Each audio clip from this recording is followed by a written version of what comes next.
Добрый день, уважаемые товарищи, и сегодня мы продолжаем наши уроки, и тема третьего урока — создание и применение подпрограмм виртуального прибора на примере амперметра. Итак, давайте запускаем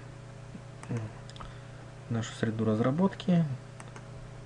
У меня уже запущено, вы сделаете в UVI, Ctrl-T, и сегодня мы будем делать программу, связанную с подпрограммами. Так, на прошлом уроке мы с вами делали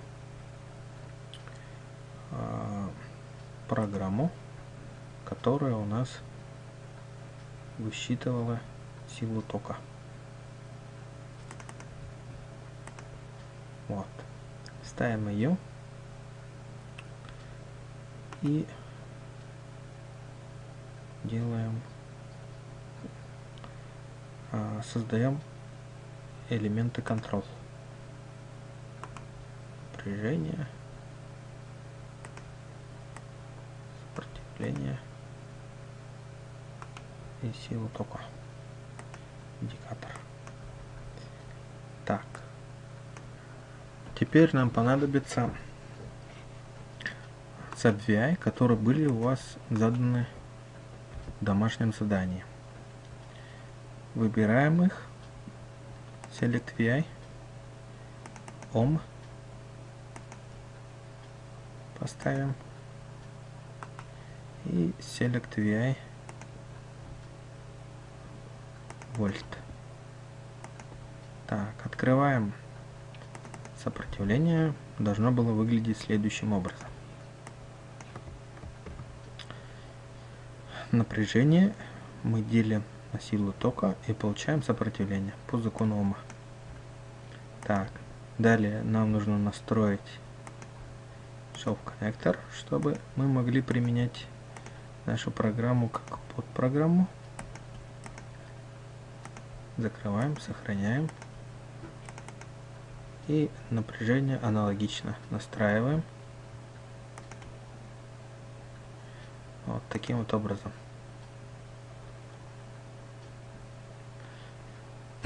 Далее, после этого мы можем сделать следующее. Если, например, мы можем вводить сопротивление, если нам нужно найти напряжение, да, а ток у нас уже будет отдельно вводиться.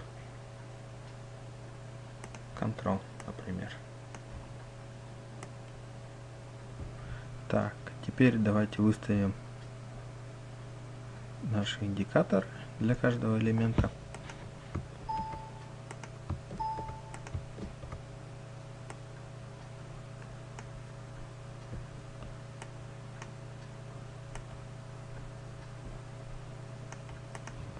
И соединим.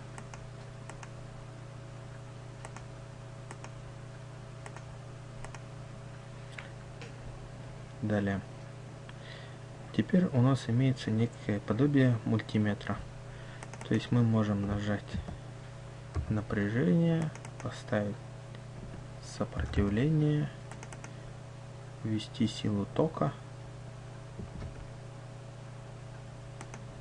И мы получим результаты. Вот таким вот образом. Теперь давайте мы это переведем в грамотный вид.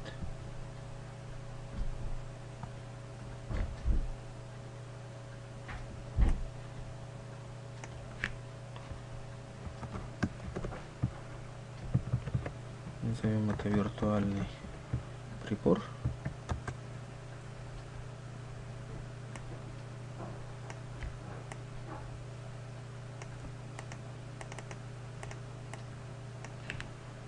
По вычислению.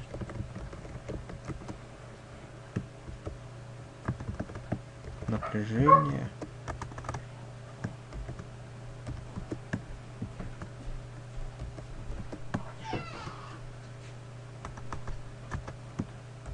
Сила тока. И сопротивление.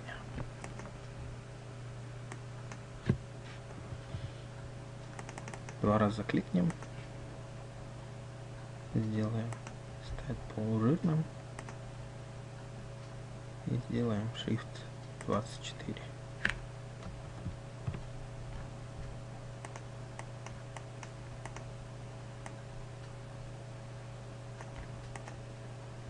Таким образом мы сделали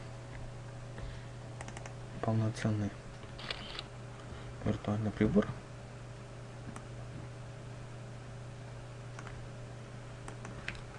состоящих из подпрограмм.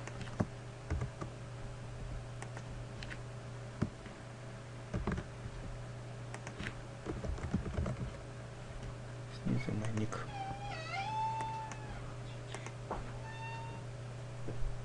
Сохраним его. Так, и домашнее задание к уроку номер 3. Реализовать нахождение плотности, массы и объема по закону плотность равно масса, деленная на объем.